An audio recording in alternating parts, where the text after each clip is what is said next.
than we usually do, but never mind. So if you like to switch on your camera, we would like that we see at least some faces we can talk to, and not just to black tiles or gray tiles.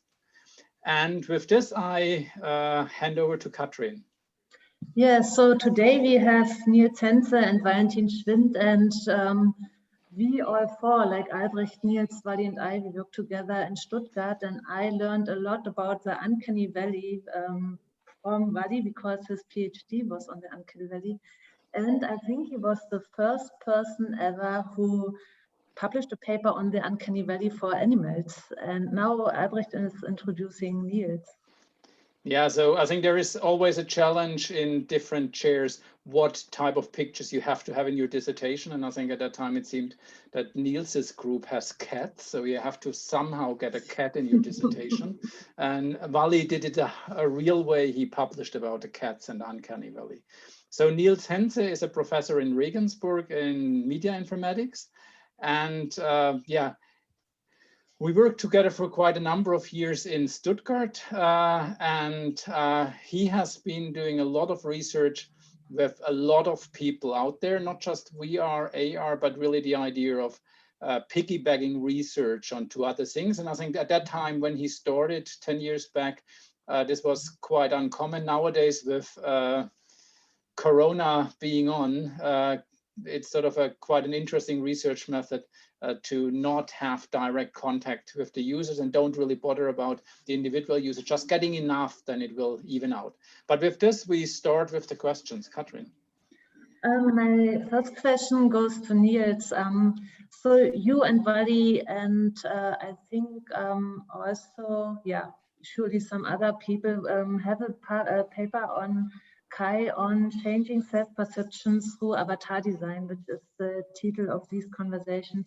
And I was wondering, like we've learned in recent conversations that we change self-perception, we think we can be somebody else, and you explored if we can be stronger or faster. So where are the limits here? Can I run faster? Can I love doing sports? What's your opinion on that, Niels? Well, at least we think so. We did not test running because that seems frightening in virtual reality. But for example, cycling is something we looked at. So what you do, you feel less exhausted if you put you into a super fit avatar. And well, that might translate into more enjoyment, and then you enjoy it more, and then you might run more. I would assume that, well, we only look at that for cycling and for how strong you are, but it would probably also turn you into a faster runner. We measured the pulse, so for our work, we try to keep people at a certain pace, and then we saw that the pulse was lower if you are in a fitter body. So I think, like on the flip side, that could translate into something you run faster with the same pulse. We just did it the other way around. So yeah. May this be dangerous? Just sort of as a question. So typically, I think we have a body that somehow fits what we do.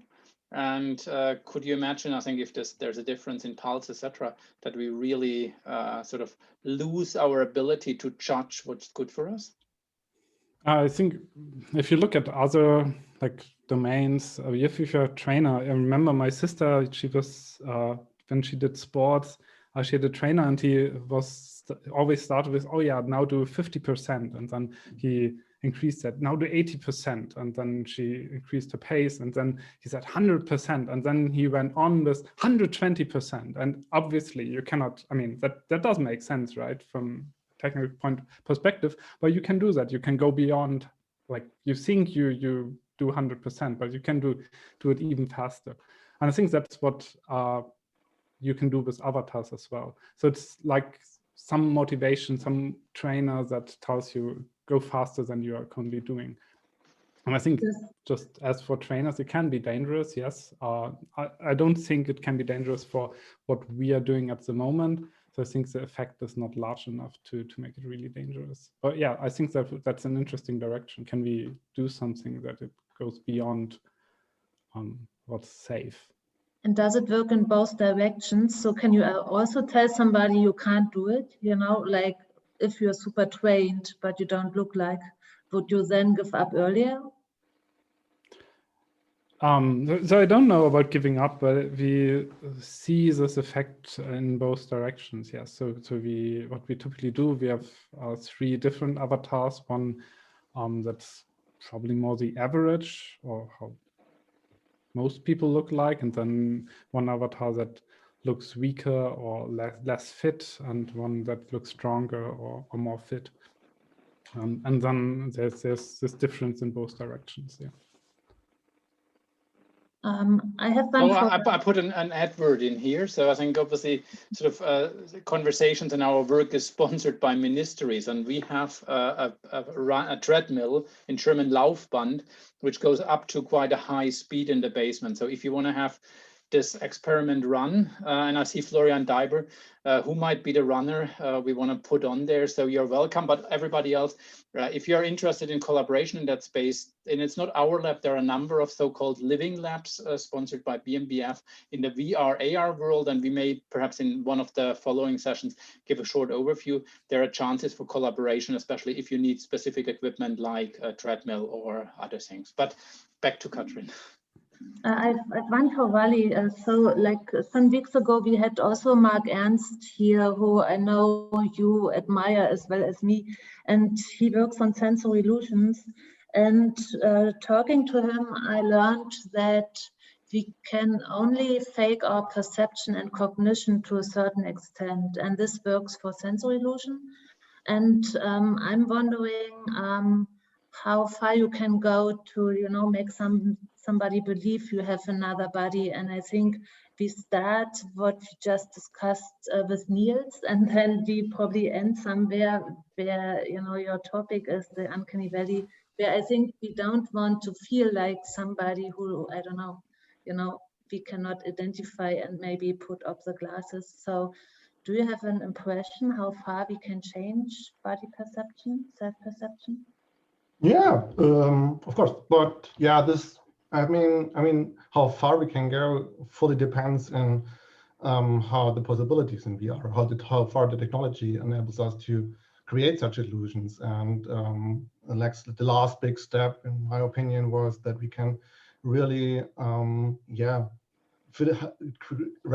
create the illusion of having hands and fingers in VR, which is the last big step, I think, and makes us to interact with the virtual environment directly without any controllers. And I think VR avatars or hands avatars are a really fascinating research area, because they can help us to reveal how human bodies actually works. In our research, we invest in low virtual body illusions help us to understand those processes. Low-level processes are mainly related, for example, to the connection between vision, haptics, and motor control. For example, people think that they are in control of their own body pretty quickly when they believe that their proprioceptive system has the impression to control a controller or an object, remote controllers or a pen, for example. And we consider those external objects as an extension of our own body when the manipulation of an object is based on their own motor control. Another low-level process is a more complex one, and it is based on the belief that the virtual body is actually your own one. The virtual body belongs to the own one. And this happens when both signals of haptics and visions have a low variance, and the nervous system is assigned both signals to a single unified percept. And that is the famous rubber hand illusion. And I see something, I touch something, and whatever it looks like, it's me. No matter how virtual objects are integrated into the own body scheme, as soon as the body motor skills and sensory perception contradict one another, belief in controllers results in a frustration and even motion sickness, and this results in probably a disillusion. Yeah. And those examples are. Wally, let me interfere, because I want to go deeper, not into like contradictive like timing or haptic perception, but You had also with Niels a paper where females Yeah, those found are it difficult to have hairy hands because you modeled like male hands to a female like participant. And what about if I look to myself and I look like T-Rex?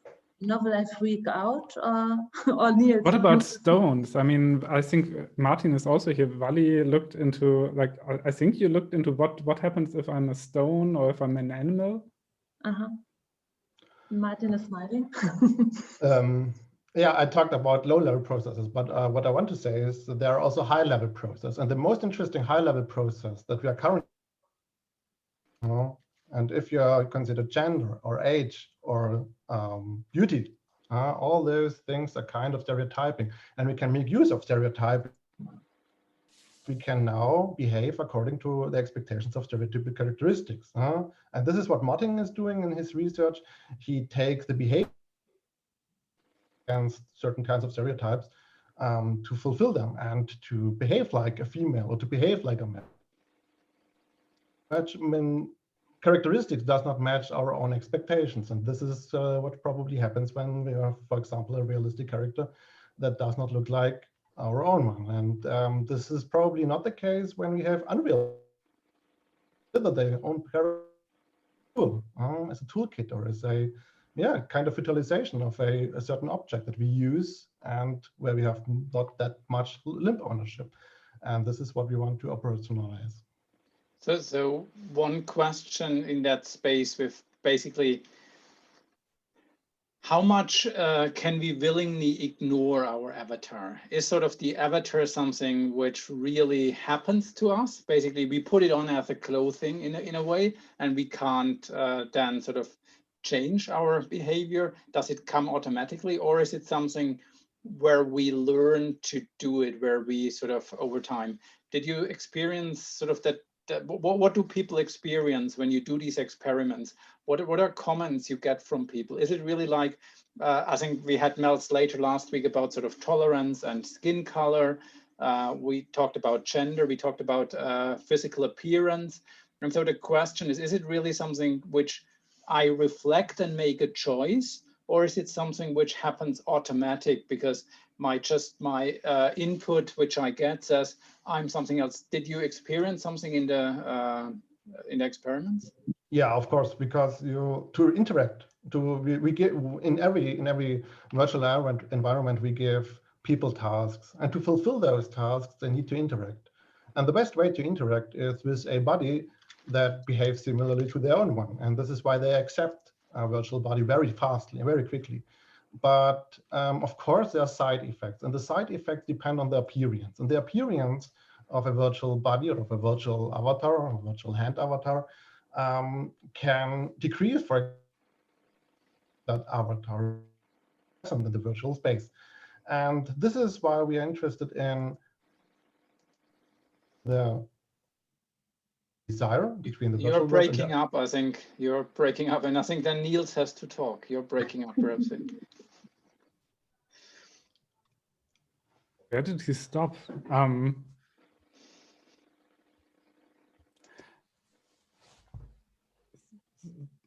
So it was really this question about how much we can willingly ignore or not ignore that we have the other body, and how much is this automated behavior? And I think Valentine was just talking about sort of this.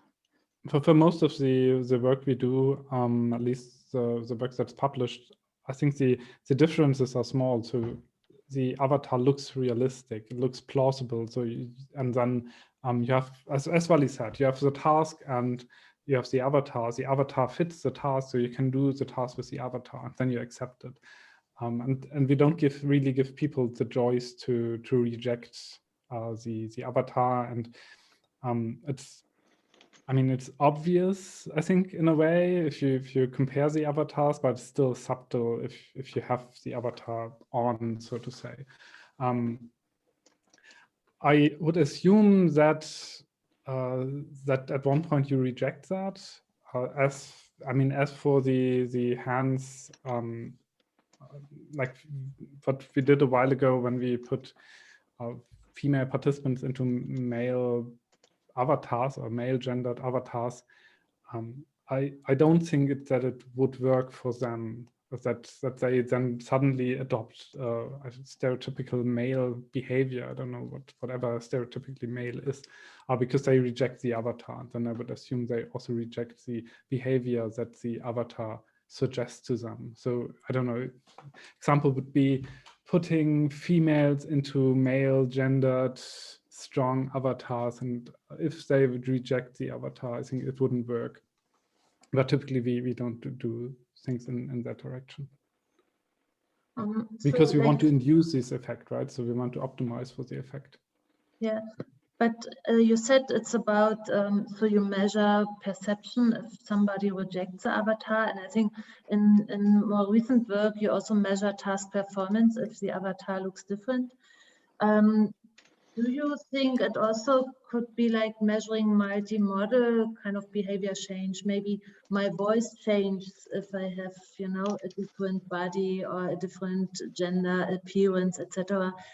I have no idea if somebody looked into that. Maybe you know, or maybe you have an idea, or maybe you have a feeling if that's interesting or not. I mean, I don't know about voice, but I could imagine that this happens, that you, I don't know, get a deeper voice if you have a male gendered avatar. But I mean, if you say multi-model, we of course have different measures to be more sure that what we measure is actually what we intended to measure. So like measuring pulse and asking people how exhausted are you, and then, well, of course we expect that these two things are in line, and in this particular example they were in line.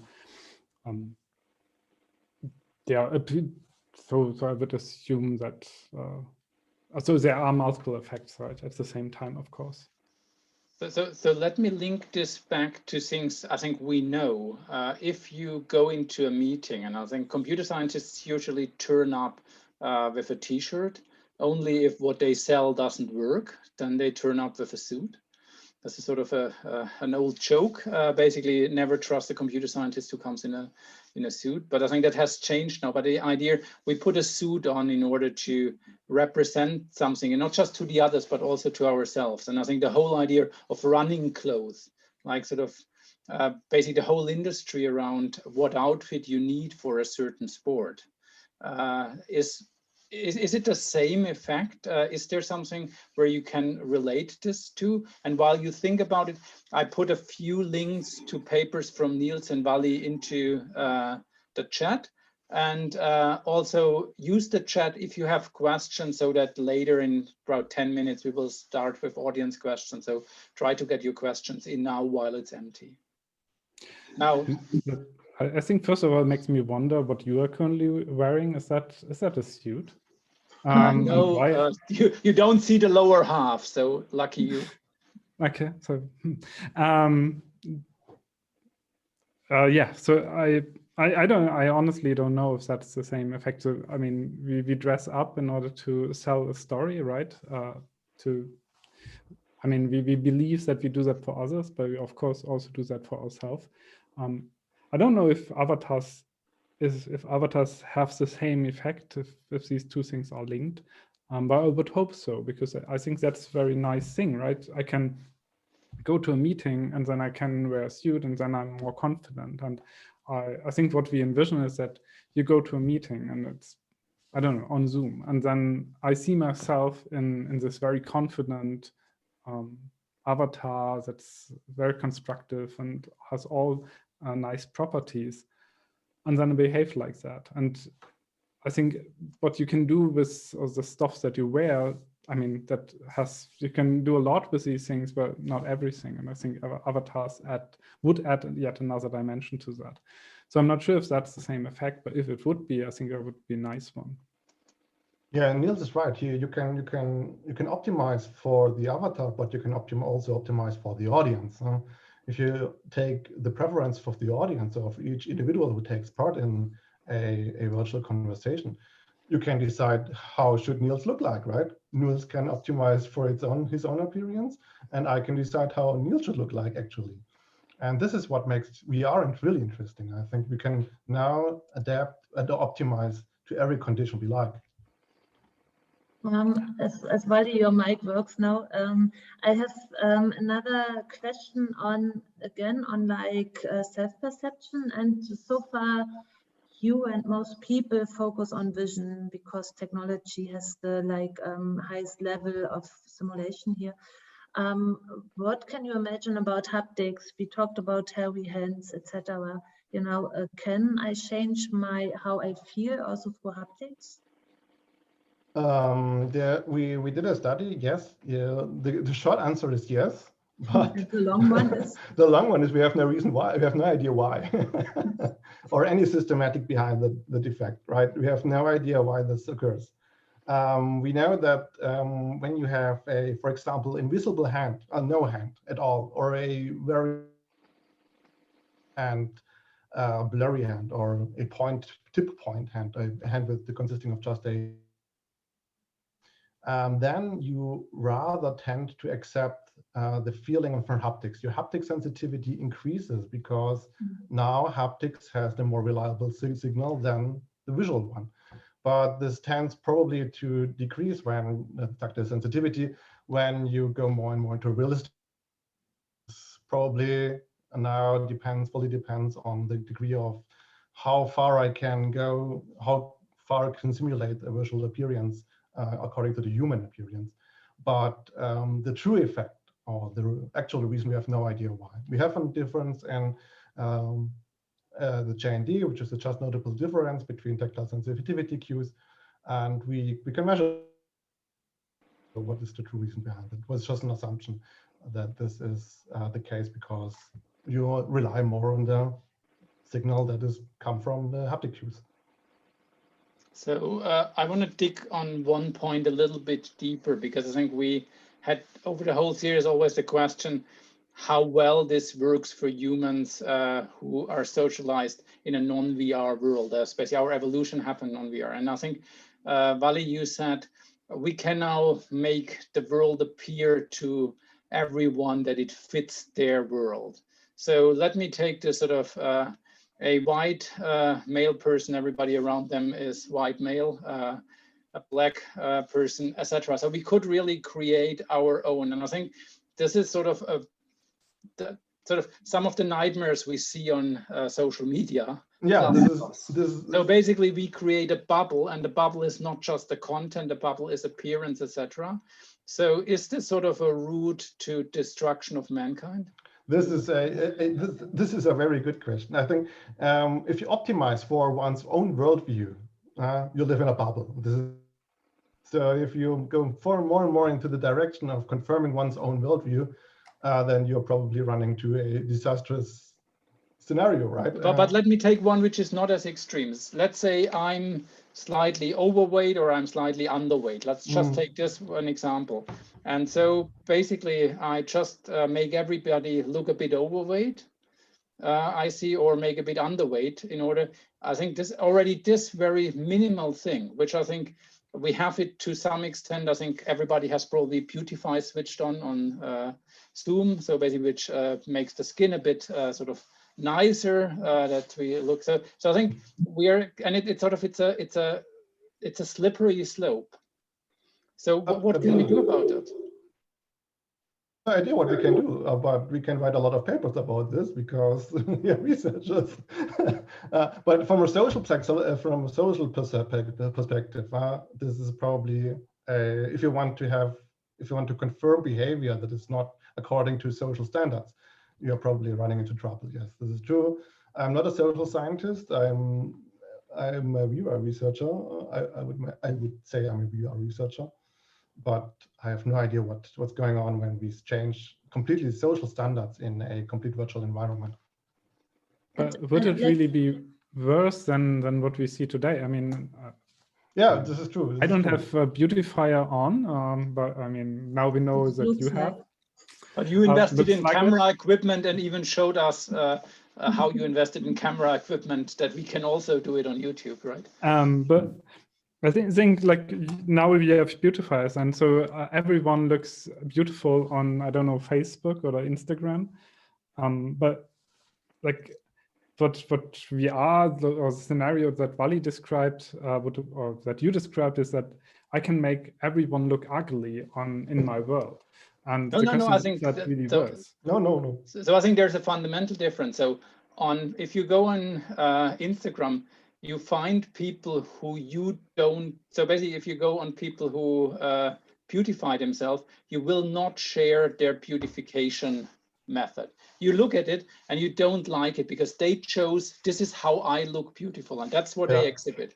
And now imagine you have the power to change their feed, that they all look, that it looks right to you. So if you don't want to see certain type of people, they're just transferred into something else. If you don't like certain backgrounds, like sort of, if you hate snow, you will never see snow, you know, sort of it's not the person who chooses, it is sort of the recipient. And this is sort of, I think, a lot of the research, also your research is going from the person. So I change my appearance in order to do something else.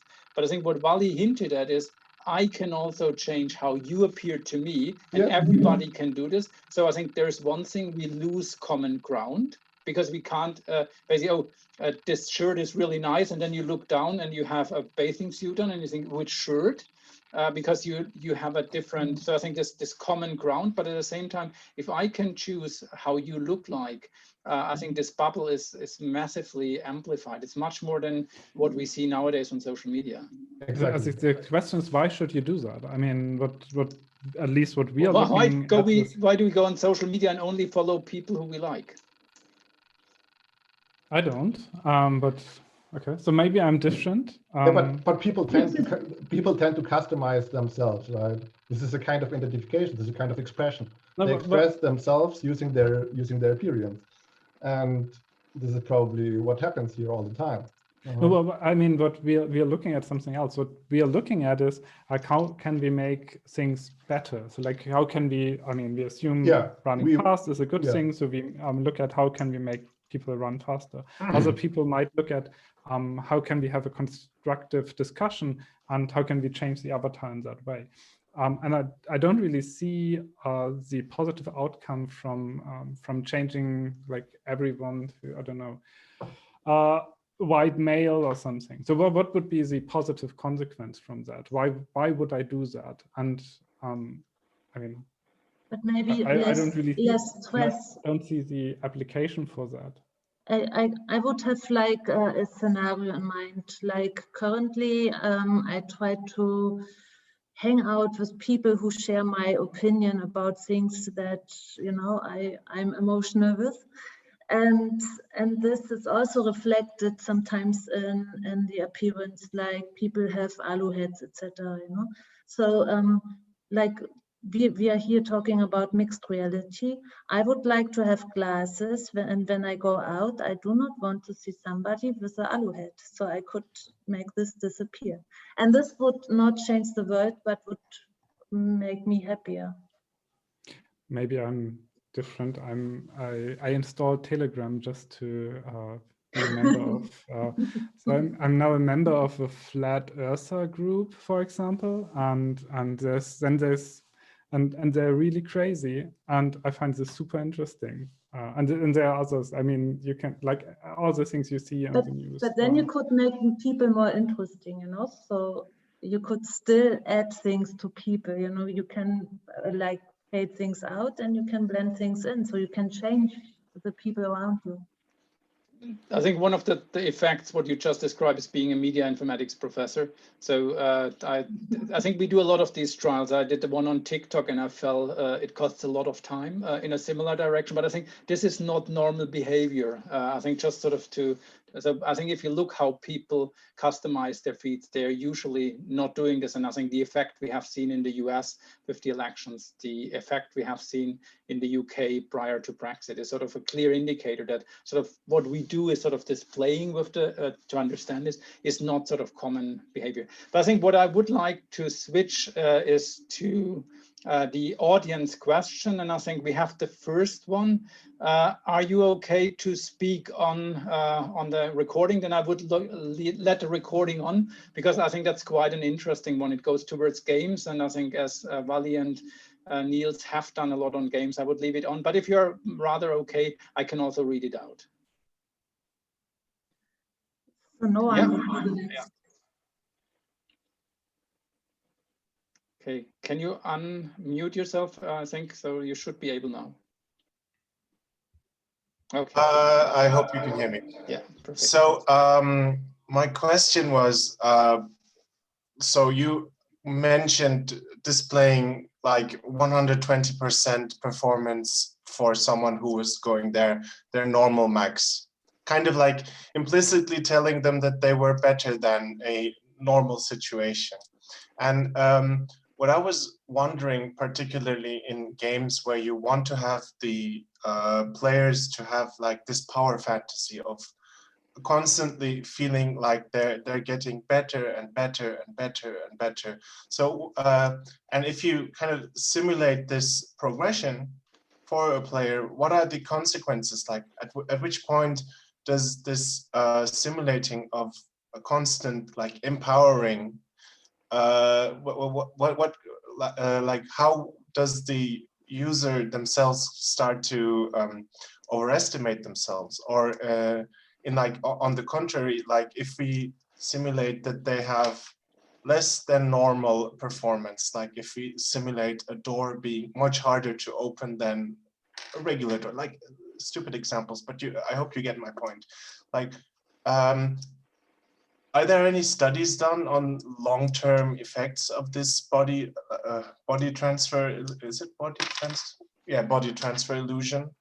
Because this like, especially choosing your own avatar in like narrative games, this sounds like very interesting. Like this sounds like something that would happen.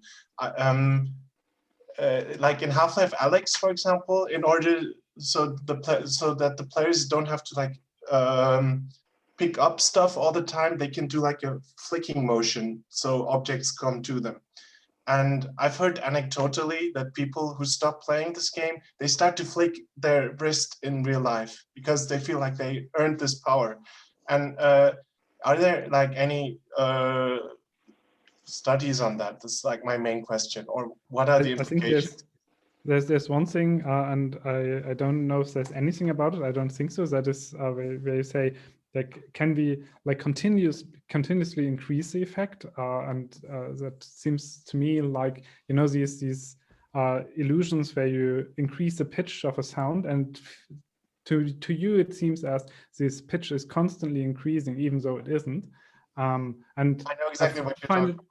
I would find it quite interesting. Can we, I have no idea how, but can we create such illusions using avatars that you have the feeling that, oh, the like, I don't know, performance of the avatar or the shape of the avatar is currently going into one direction, even though this is not possible. So I don't think so. And that sounds interesting. I have no idea if this can be designed. But there's the other thing you asked about long-term effects. What we're interested in is like the effect that you have in this very moment while you have this avatar. And we don't know about the long-term effects, but what we would like to have is you have the avatar, the effect is on, you do something else, the effect is off again. But this is certainly not always the case. There's Mel Slater, you had him here, right? They looked into racial bias, and the effect keeps on for weeks. And I think they did one study where they looked at the effect after 1 month, and then they could still see the effect. So they observe very long-term effects, or like long-term for HCI standards, I would say. I wouldn't assume that this effect for stronger or weaker avatars, you will find something like that, because you go back to the original body and then but so you change something else, you change your idea about your physical strength, and what they did is they changed something about people's perception, so they basically teach them and change their worldview. So I think that there are clear differences between the two, though we haven't looked into that. That's something we find super interesting, like what happens afterwards. For like sports or something like that, but we haven't looked into that. I wouldn't expect really long-term effects like that go beyond 10 minutes or something. Okay. I think we have one more question. Ivo, are you also okay if we leave the recording on, or you would rather have us switch it off? No, that's I think okay. okay, then please go ahead. Okay, I think at the start of discussion, when we talked about the immersiveness of like a body illusion, I think Katrin mentioned that there could be problems when, for example, women have like manly and hairy hairs. They're not really able to identify with the digital character. But I would argue, or like my thought was, it's not really about the to really match the high level attributes of the person, like age, gender, or beauty, or whatever. Because when you look at the computer games, you really, when they're really well done and well designed, they have a good narrative, you're really able to identify with the computer character, even if they're like completely different from yourself. Like sometimes even completely fictional and not really characters that can exist in the real world. So I would argue it's more about like having a good narrative and being well integrated into the digital world than more about really matching the attributes of the person. I'm not really sure if this is a question, like more of a thought. I think I agree, and I think the problem is that if you don't want that, I mean, if you integrate that in a nice story and all plausible, and you like the story and you feel well, I think then you will probably accept the body. But if you don't want to accept the body, then I would assume you don't accept the body, and that was the case for like females into male gendered hands. Or maybe Wally can add on that. I think he has put more thought into that than I did. Yeah, we found that women were averse to the hair on virtual arms of male gendered avatars, and they feel disgusted and very distracted, and they feel comfortable when they use non-human-like hands and regarded them as gloves or costumes.